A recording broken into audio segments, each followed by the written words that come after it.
भारत माता की, भारत माता की, भारत माता की। उत्तराखंड के राज्यपाल गुरमत सिंह जी, यहां के लोकप्रिय और कर्मठ युवा मुख्यमंत्री पुष्कर सिंह धामी जी,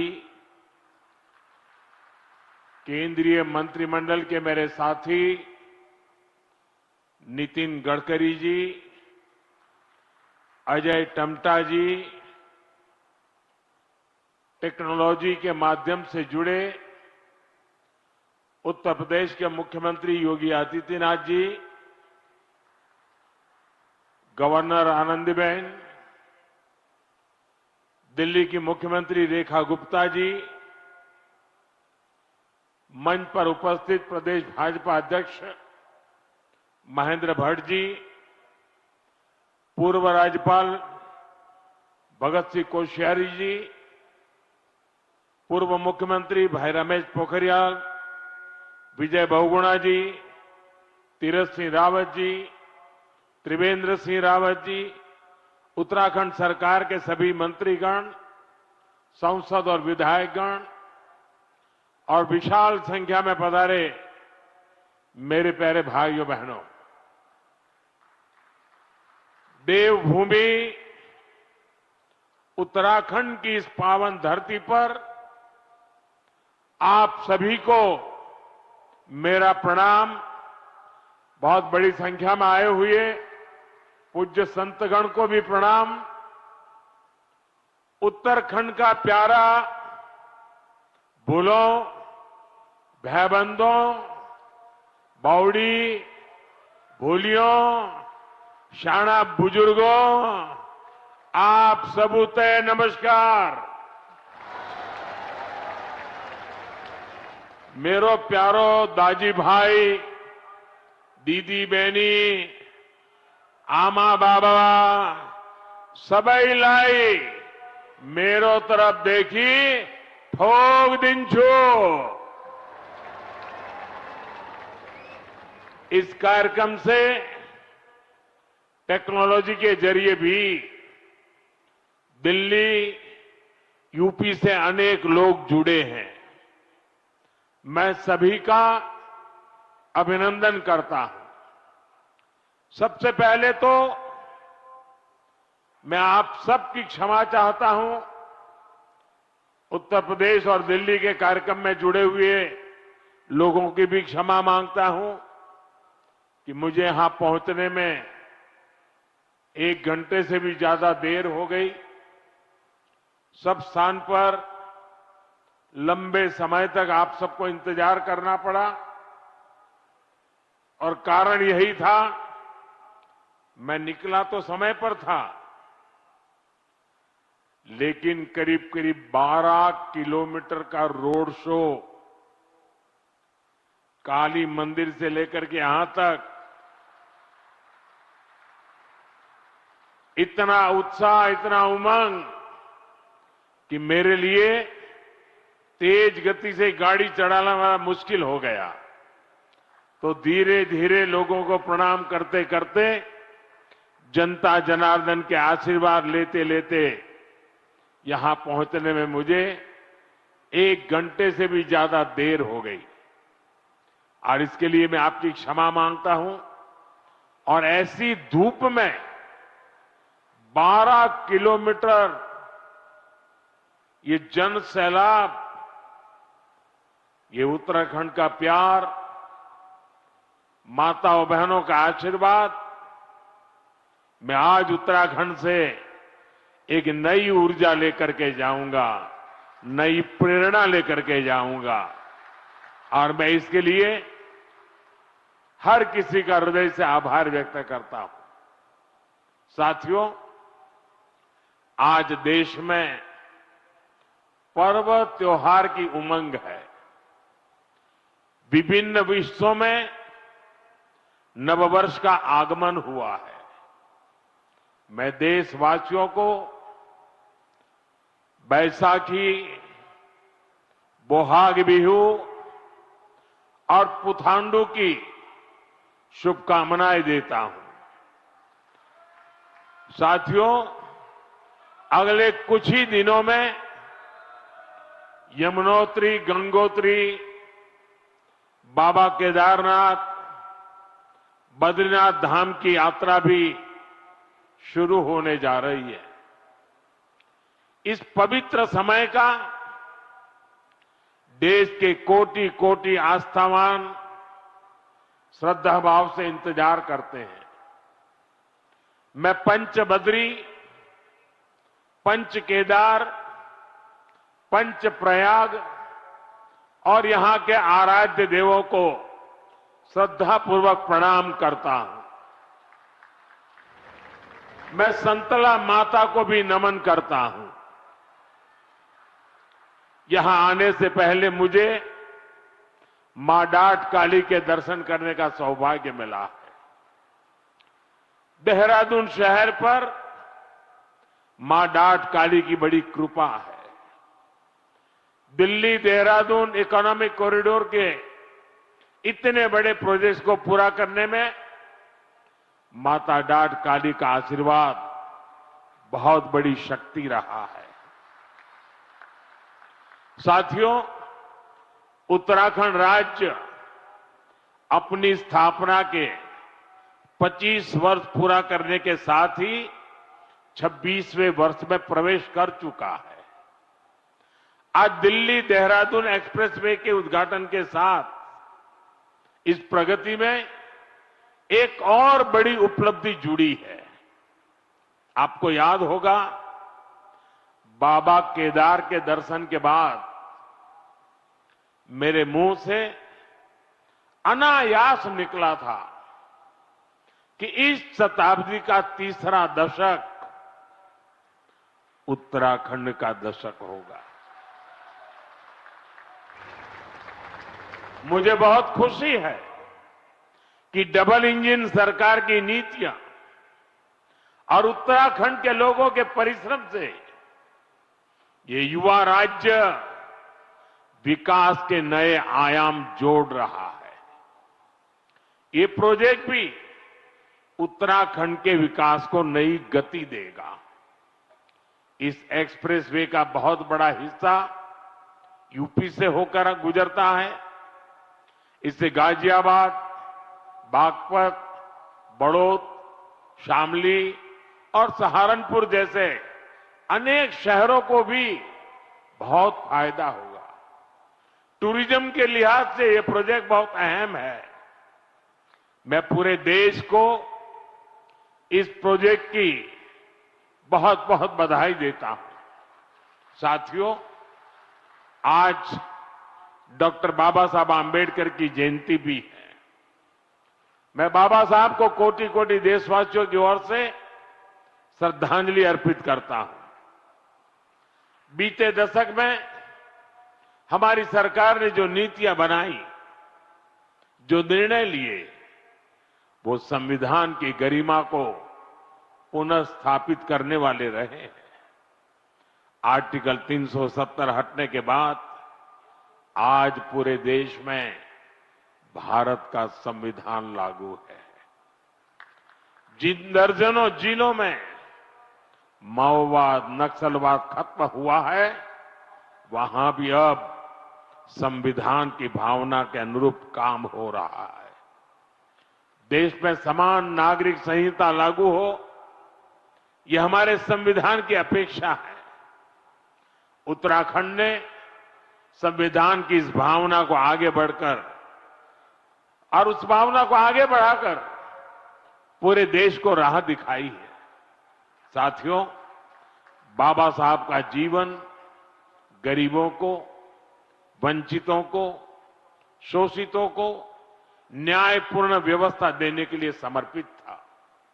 हमारी सरकार आज उसी भावना के साथ हर गरीब, हर वंचित को सच्चा सामाजिक न्याय देने में जुटी है। और सामाजिक न्याय का एक बहुत बड़ा माध्यम देश का संतुलित विकास है। सबको सुविधा है, सबकी समृद्धि है। इसलिए ही बाबा साहब आधुनिक इंफ्रास्ट्रक्चर की, औद्योगिकरण की भरपूर वकालत करते थे। साथियों, भविष्य की दशा और दिशा क्या होगी, अक्सर लोग इसके लिए हाथ की रेखाओं को देखते हैं, दिखाते हैं। जो भविष्यवेत्ता होते हैं ना, वो हस्तरेखाएं देखते हैं और हर व्यक्ति के भविष्य के विषय में बताते हैं। मैं इस विज्ञान को तो नहीं जानता हूं, लेकिन कहते हैं कि ये भी एक शास्त्र है। अब ये तो हो गई व्यक्ति के भाग्य की, जो उसके हाथ में रेखाएं हैं उसकी बात। लेकिन मैं अगर इसी संदर्भ को राष्ट्र जीवन से जोड़ करके देखूं, तो राष्ट्र की भाग्य रेखाएं कौन सी होती है? राष्ट्र की भाग्य रेखाएं ये हमारी सड़कें होती हैं, हमारे हाईवे होते हैं, हमारे एक्सप्रेस वे होते हैं, एयरवे, रेलवे, वाटरवे, ये हमारे राष्ट्र की भाग्य रेखाएं होती है। और बीते एक दशक से हमारा देश विकसित भारत बनाने के लिए विकास की ऐसी ही भाग्य रेखाओं के निर्माण में जुटा हुआ है। ये विकास की भाग्य रेखाएं सिर्फ आज की सुविधाएं नहीं है, ये आने वाली पीढ़ियों की समृद्धि की गारंटी है। और ये मोदी की भी गारंटी है। बीते दशक से हमारी सरकार राष्ट्र के इन विकास रेखाओं पर अभूतपूर्व निवेश कर रही है। मैं आपको एक आंकड़ा देता हूं। अभी नितिन जी ने बहुत सारे आंकड़े सिर्फ उत्तराखंड से संबंधित बताए आपको। देखिए, साल 2014 तक ऐसे इंफ्रास्ट्रक्चर के लिए साल में पूरे देश में 2 लाख करोड़ रुपए भी खर्च नहीं होते थे। ये मैं पूरे हिंदुस्तान की बात बताता हूं। 2 लाख करोड़ भी नहीं होते थे। आज ये 6 गुना अधिक 12 लाख करोड़ रुपए से भी ज्यादा हो चुका है। यहां उत्तराखंड में ही 2.25 लाख करोड़ रुपए से अधिक के इंफ्रास्ट्रक्चर प्रोजेक्ट पर काम जारी है। 2014 के पहले पूरे देश के लिए 2 लाख करोड़, आज अकेले उत्तराखंड के लिए 2.25 लाख करोड़ रुपया। कभी उत्तराखंड के गांव में सड़क के इंतजार में पीढ़ियां बदल जाती थी। आज डबल इंजन सरकार के प्रयासों से अब सड़क गांव तक पहुंच रही है। जो गांव पहले वीरान पड़ गए थे, वो फिर से जीवंत हो रहे हैं।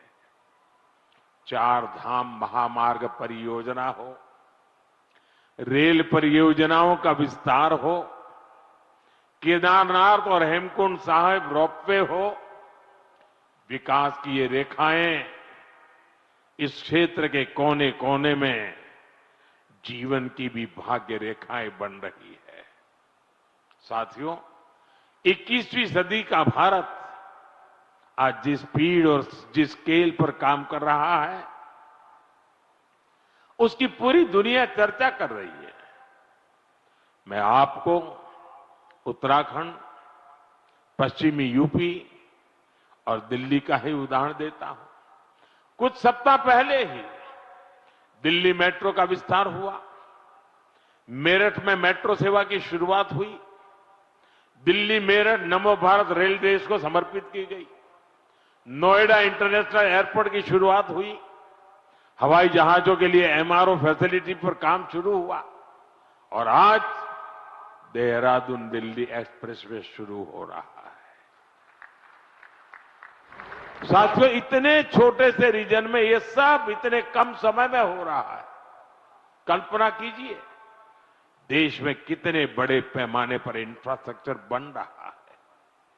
और इसलिए मैं कहता हूं, 21वीं सदी का भारत आधुनिक इंफ्रास्ट्रक्चर के जिस नए युग में प्रवेश कर रहा है, वो अभूतपूर्व है, अकल्पनीय है।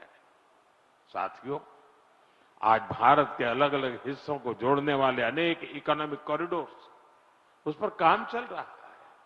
जैसे Delhi Mumbai industrial corridor, Bengaluru Mumbai industrial corridor, east coast economic corridor, Amritsar Kolkata industrial corridor, ऐसे बहुत से इकोनॉमिक कॉरिडोर देश में बनाए जा रहे हैं। इकोनॉमिक कॉरिडोर प्रगति के नए द्वार है, गेटवे हैं, डोर है, और इनसे उम्मीदों की डोर भी जुड़ी हुई है।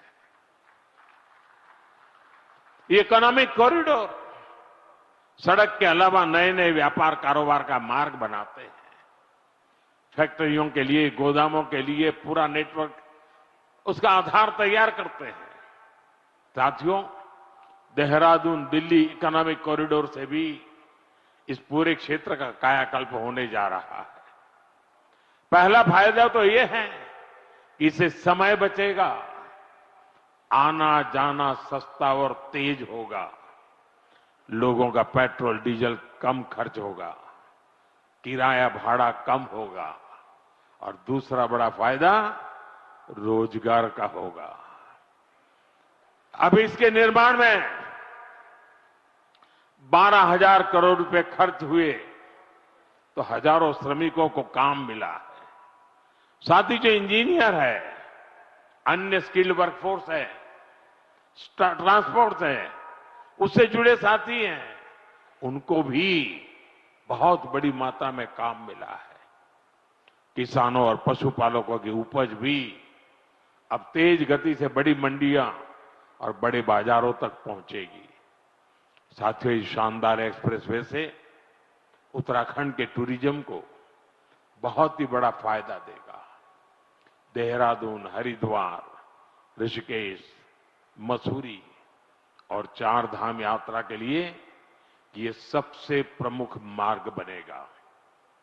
और हम सभी जानते हैं, जब टूरिज्म का विकास होता है तो हर कोई कुछ न कुछ कमाता है। होटल हो, ढाबे वाले हो, टैक्सी हो, ऑटो हो, होम स्टे हो, सबको इसका फायदा होता है। साथियों, मुझे खुशी है कि आज Uttarakhand winter tourism, winter sports और मेड इन इंडिया शादी के लिए बहुत बेहतरीन डेस्टिनेशन बनता जा रहा है। साथियों, उत्तराखंड की अर्थव्यवस्था के लिए 12मासी पर्यटन बहुत जरूरी है, और इसलिए मेरा सर्दियों में होने वाली धार्मिक यात्राओं को लेकर बहुत आग्रह रहा है। और मुझे खुशी है कि हर साल इन यात्राओं में लोगों की संख्या बढ़ रही है। आपको याद होगा, मैं 2023 में आदि कैलाश और ओम पर्वत की यात्रा पर गया था।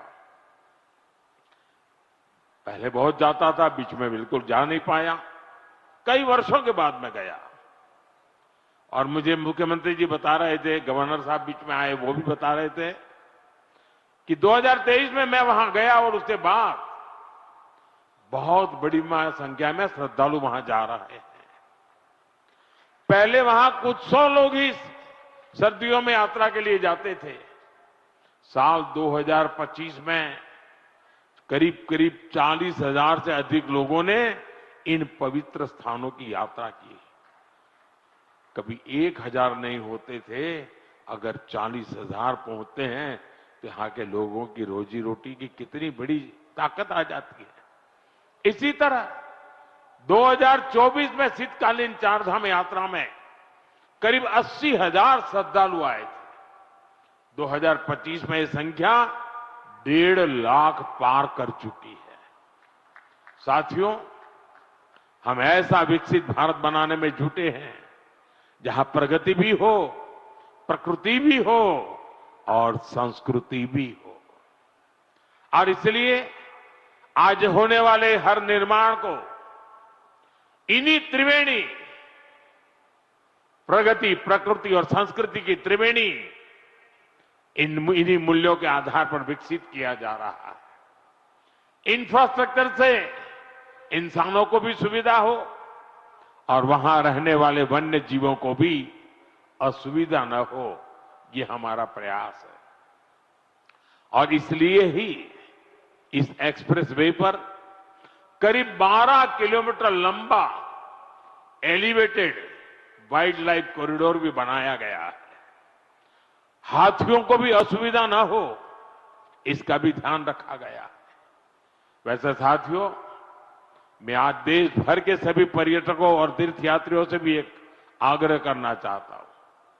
हमारे पहाड़, ये वन क्षेत्र, ये देवभूमि की धरोहर, ये बहुत ही पवित्र स्थान है। ऐसे स्थानों को साफ सुथरा रखना, ये हम सभी का कर्तव्य है, यहां रहने वालों का भी और यात्री के रूप में आने वालों का भी। इन इलाकों में प्लास्टिक की बोतलें, कूड़े कचरे का ढेर, ये देवभूमि की पवित्रता को ठेस पहुंचाता है।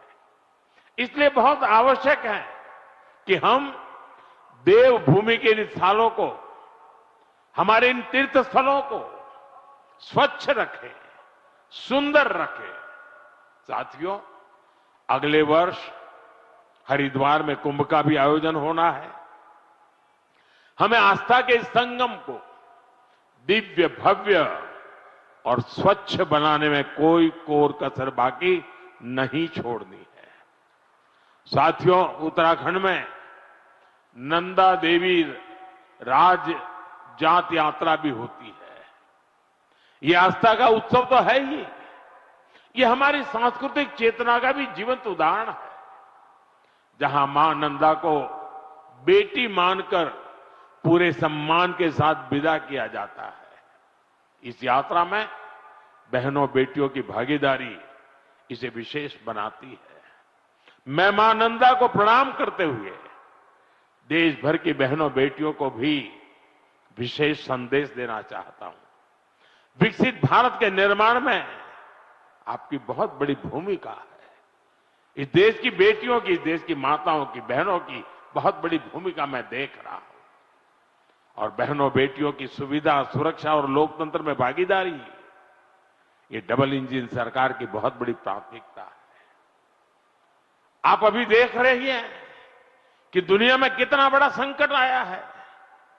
इसे दुनिया के विकसित देशों में भी कितना हाहाकार मचा है। ऐसी मुश्किल हालत में भी सरकार का निरंतर प्रयास है कि हमारी बहनों को कम से कम परेशानी हो। साथियों, बहनों बेटियों की भागीदारी का एक और महत्वपूर्ण पड़ाव अब देश के सामने है। 4 दशकों के इंतजार के बाद संसद ने नारी शक्ति वंदन अधिनियम पारित किया था। इससे विधानसभा और लोकसभा में महिलाओं के लिए 33% आरक्षण तय हो गया। सभी दलों ने आगे आकर इस महत्वपूर्ण कानून को समर्थन दिया। अब महिलाओं को ये जो हक मिला है ना, इस हक को लागू करने में देर नहीं होनी चाहिए। अब ये लागू होना चाहिए। अब जो 2029 में लोकसभा के चुनाव होंगे और तब से लेकर के आगे विधानसभा के भी चुनाव आते रहेंगे, जो भी चुनाव आते रहेंगे 2029 से ही ये लागू हो जाना चाहिए। ये देश की भावना है, ये देश की हर बहन बेटी की इच्छा है। मातृशक्ति की इसी इच्छा को नमन करते हुए 16 अप्रैल से संसद में विशेष चर्चा तय की गई है। देश की बहनों बेटियों के हक से जुड़े इस काम को सभी राजनीतिक दल मिलकर के सर्वसम्मति से आगे बढ़ाएं, उसको पूरा करें। और मैंने आज देश की सभी बहनों के नाम एक खुला पत्र लिखा है। सोशल मीडिया में शायद ये मेरा पत्र आप तक पहुंचा होगा। हो सकता है टीवी और अखबार वाले भी इस पत्र का जिक्र करते होंगे। मैंने बड़े आग्रह के साथ देश की माताओं बहनों को इस कार्य में भागीदार बनने के लिए निमंत्रित किया है। मुझे पक्का विश्वास है कि पत्र मेरे देश की माताएं बहनें जरूर पढ़ेगी, एक एक शब्द पर मनन करेगी और इतना बड़ा पवित्र कार्य करने के लिए 16, 17, 18 को संसद में आने वाले सभी सांसदों को उनके आशीर्वाद भी मिलेंगे। मैं आज देवभूमि से देश के सभी दलों से फिर अपील करूंगा कि नारी शक्ति वंदन अधिनियम में संशोधन का जरूर समर्थन करें। 2029 में हमारे देश की 50% जनसंख्या हमारी माताएं बहनें हमारी बेटियां, उनको उनका हक हम देके रहे।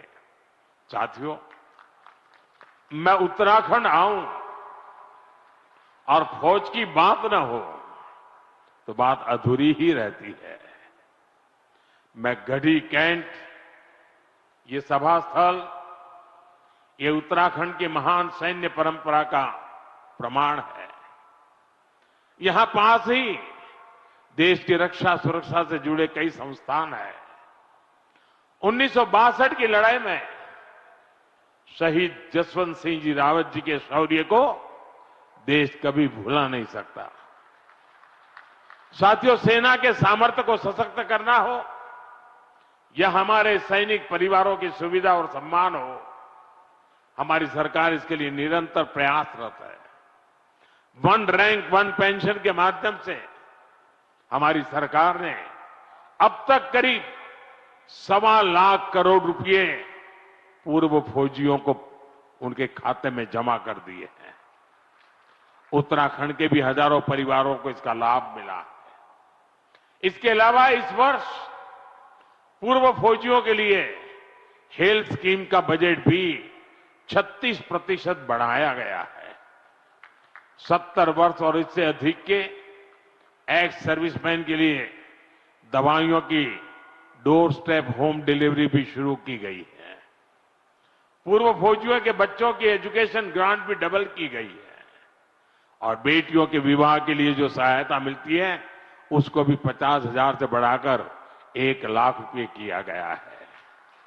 साथियों, देशभक्ति, देवभक्ति और प्रगति, ऐसे हर आयाम को जोड़ते हुए हमें देश को विकसित बनाना है। एक बार फिर दिल्ली वासियों को, उत्तर प्रदेश वासियों को और एक प्रकार से देशवासियों को इस शानदार एक्सप्रेसवे की मैं बहुत बहुत शुभकामनाएं देता हूं।